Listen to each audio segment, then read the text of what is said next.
اللہ تعالیٰ جب تہجد میں دعا قبول کرنے لگتا ہے تو کچھ خاص نشانیاں ظاہر ہونے لگتی ہیں۔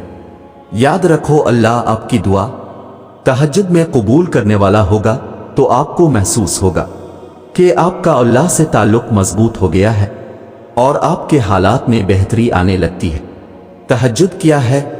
یہ وہ نماز ہے جو ہم پر فرض نہیں کی گئی، تو پھر اس کا اجر اتنا کیوں ہے؟ آپ نے کبھی یہ سوچا ہے؟ اس کا اجر اس لیے ہے کیونکہ اس کا پیغام نہیں آتا، اس کے لیے خود اٹھا جاتا ہے۔ آپ کے دل میں موجود تڑپ آپ کو اٹھاتی ہے، ایسی تڑپ جو گہری نیند سے اٹھا لاتی، جو ہمیں آدھی رات میں اپنے بستر پر سکون سے سونے نہیں دیتی۔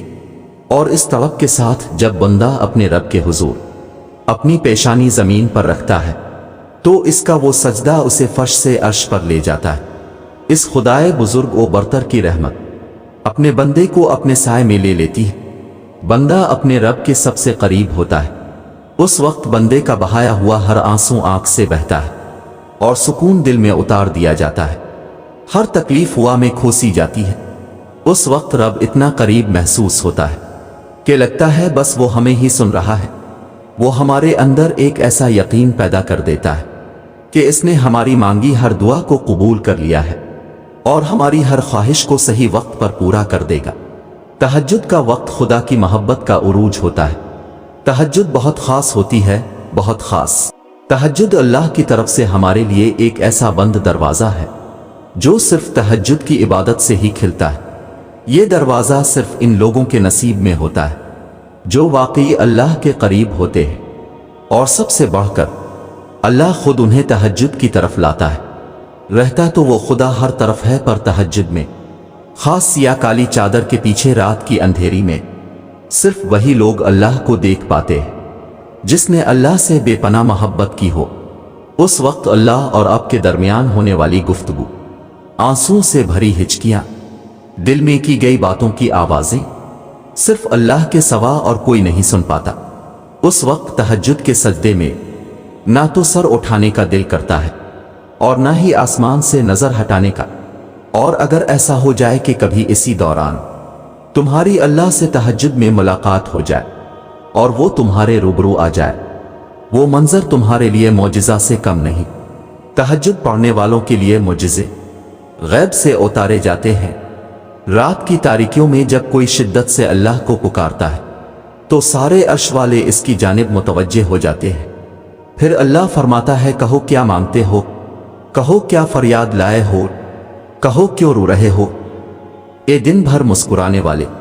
پھر جب تم اپنی عرضیاں اسے سناتے ہو اور اس کے روبرو سجدے میں گر جاتے ہو تو وہ حکم دیتا ہے ان دعاؤں کی قبولیت کا جن کے جواب تمہیں لگتا تھا کبھی نہیں آنے والے۔ پھر وہ تم سے کہتا ہے، لو بھر دیا دامن تمہارا، یقین کی جھولی پھیلانے والے، کن لکھ دیا گیا ہے۔ اب میں تمہارے نصیب میں مان گیا ہوں، میں مان گیا ہوں تم سے، مجھ کو منانے والے۔ تمہیں لانا تھا مجھ تک یہ امتحان تو بس تھے بہانے۔ تہجد میں کچھ تو خاص ہے، تبھی میرے اللہ نے اس کو اتنی فضیلت والی عبادت کہا ہے۔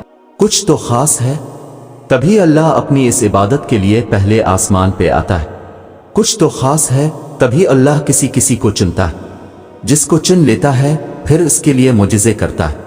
تمہارا تہجد تک آنا ہی تمہاری دعویٰ کی قبولیت کی سب سے بڑی نشانی ہے، پھر تم کیوں اس کی دیری کو اس کا انکار سمجھتے ہو؟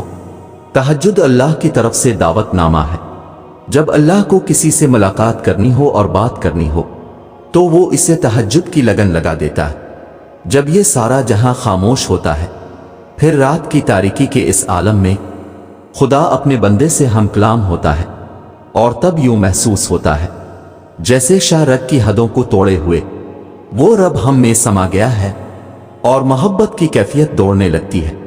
پھر میرا رب فرماتا ہے، مانگ مجھ سے میرے بندے، تو نے جو مانگا میں نے دیا تجھے، مگر تب اللہ کے سوا کسی کی طلب ہی نہیں رہتی، اور پھر طلب اللہ کی ہو اور وہ نہ ملے، ایسا تو ممکن ہی نہیں۔ تہجد کا آغاز انسان سے تو ہو سکتا ہے، مگر اختتام صرف اللہ ہے۔ دل میں اوٹیتی ہوئی مسلسل تکلیف جب رات بھر جگائے رکھتی ہے تو روح کی بے چینی اللہ کے روبرو لا کر کھڑا کر دیتی ہے۔ پھر کچھ درد سنایا جاتا ہے، اور دا کے لیے بے جان ہاتھوں کو اٹھایا جاتا ہے۔ جب سارا غبار باہر نکل آتا ہے تو سکون کی عجیب سی کیفیت طاری ہو جاتی ہے، جیسے سارے دا کے کسی نے اپنے اندر جذب کر کے روح کو آزاد کر دیا ہو۔ اللہ سے کی گئی وہ ایک ملاقات، وہ ایک گفتگو ساری الجھنیں سلجھا دیتی ہے۔